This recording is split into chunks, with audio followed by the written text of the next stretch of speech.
السلام عليكم ورحمة الله وبركاته. مقعيق وحسين محمد قيدي وحنا كمدها وكيلة شركة تيانس وحشرفيا إن نلو ذاقو تاريخ ذا مدنها لينشوان.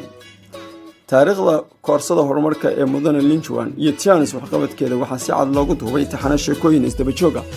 لينشوان سافر كوكب لابيت ولدا لونج تان قونتين دقمدا خنقين oo ka tirsan gobolka Hebei raadkiisu wuxuu gaaray ama uu foofay waqooyiga Canada, Germany, France, Italy, Russia, magaalada caanka ah Joseph Stalin halkaas oo si weyn lagu martiqaaday midowga Sovieti dhanka koonfureed ilaa iyo Thailand, India, Philippines, Australia, leedka hore ee Cape of Good Hope, koonfur Africa iyo Cristo Render oo ku yaala bari Brazil, koonfur America dhanka galbeedka ilaa iyo Ghana, Morocco, Kenya iyo Nigeria, Peru oo ku taalo koonfurta America iyo New York, Los Angeles iyo xeebta Seattle, Washington oo ku taalo Mareykanka iyo bariga ilaa iyo Malaysia, Indonesia wuxuu cagaha dhigay Mount Fuji oo Tokyo, Japan wuxuuna u helan yahay waxqabadka Tiananmen iyo sidoo kale inuu gaarsiiyo dawada asalka dhaqanka ee ku taariikhsan 5,000 sano iyo dhaqanka caafimaad dhowrka ee Chinese-ka.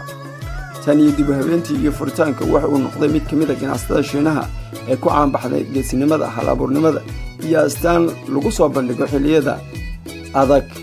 Linjuan wuxuu ku bartilmaameystay saraakiil wuxuuna si firfircoon ugu jawaabay codsiyada dalka iyo dadka kuna dhaqmay siyaasad qaran iyo hagitaan fikradeed si xamaasad leh. wuxuu soo jeedinayaa safarka loogu talagalay oo dhan uu ku indheeyay Tiananmen.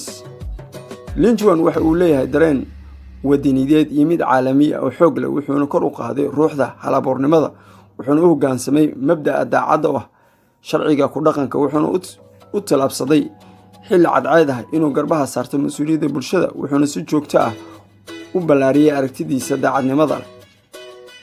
26 sano ee uu horumarinayay Tiananmen wuxuu wax kasta oo ficil ah u sameeyo. Linjuan wuxuu kaalin weyn ka galiyay soo dhawaanshaha waaga cusub ee entrepreneurship-ka ee xilligan cusub. wuxuu tilmaamayaa suuqgeyn aan xuduud lahayn oo isku biirsadeen ganacsato.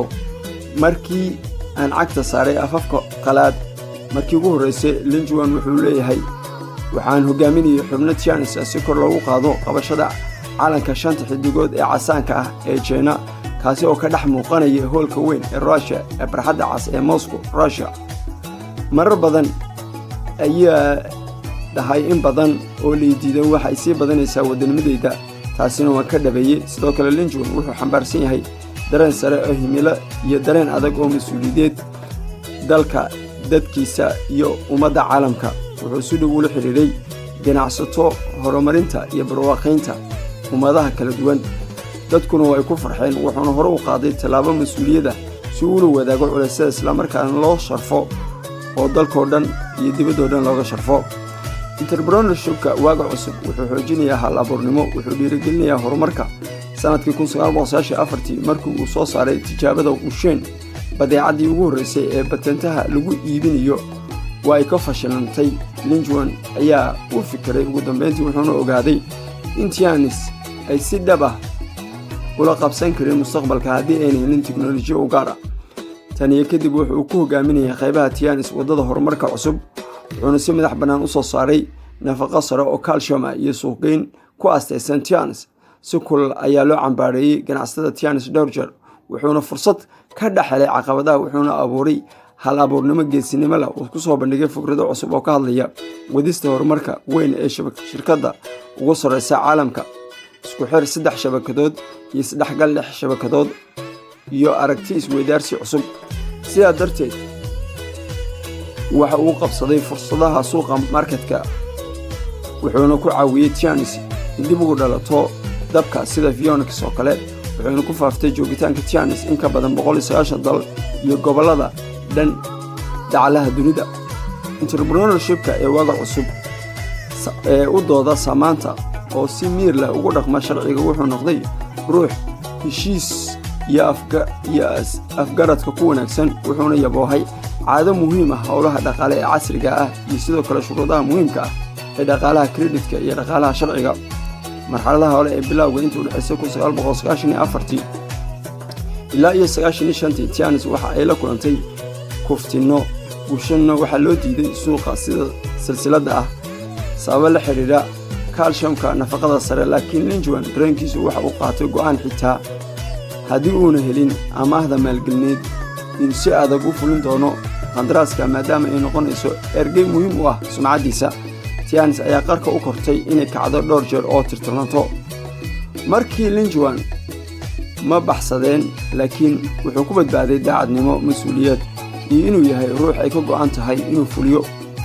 marka sidaas sameeyay wuxuu kasbaday kalsooni sare ee shacabka, bulshada iyo howlgalayaasha, taasi oo si weyn loogu dheehan karo in Tianis ay cagta saartay wadada ifaysa ee horumarka.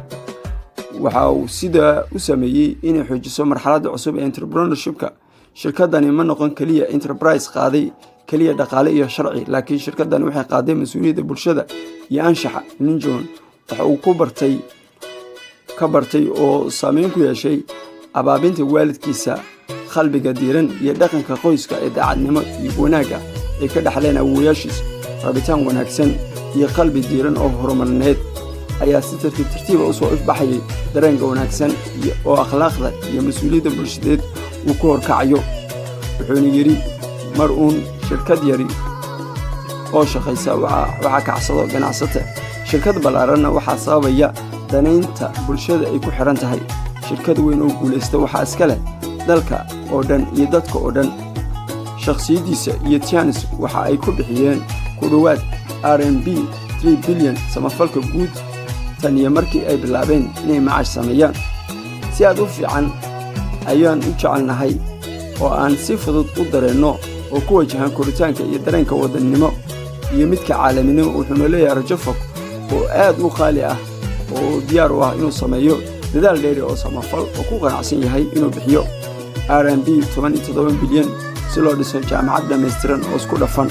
wuxuuna wax soo saarka cilmi baarista si loo bareero karti dhaqan gasho iyo mid la taaban karo, kor u qaadista ujeedada horumarka qaranka iyo ka faa'iidaysiga arday badan.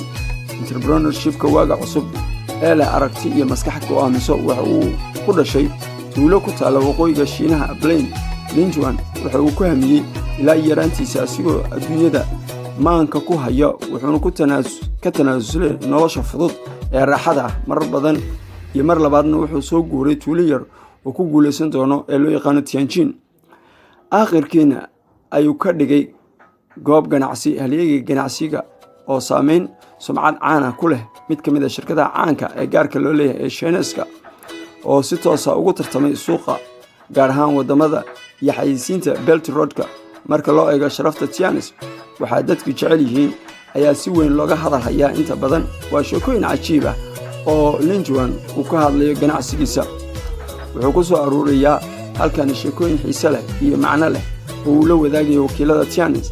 dad badan oo inta badan ku fog ayuu doonayaa inuu gaarsiiyo aragtiyo sida ganacsiga, hal-abuurnimada, furitaanka iyo dulqaadka ganacsiga ee zamanka jira. ujeedadu tahay in lagu dhiirigeliyo dadka in ay ku dadaalaan oo ay qaataan wanaagga, isla markaasna iyagoona ilbiriqsan ay ku gaaraan halka ay hananayaan ama ay doonayaan. intaasi waa horudhac ku saabsan taariikhda sheekooyin taxane ah oo shirkadda Tianis iyo gaar ahaan hogaamiyaheeda Chairman Lee uu kaga hadlayo nolosha iyo qaabka uu soo ifbaxday shirkadda Tianis.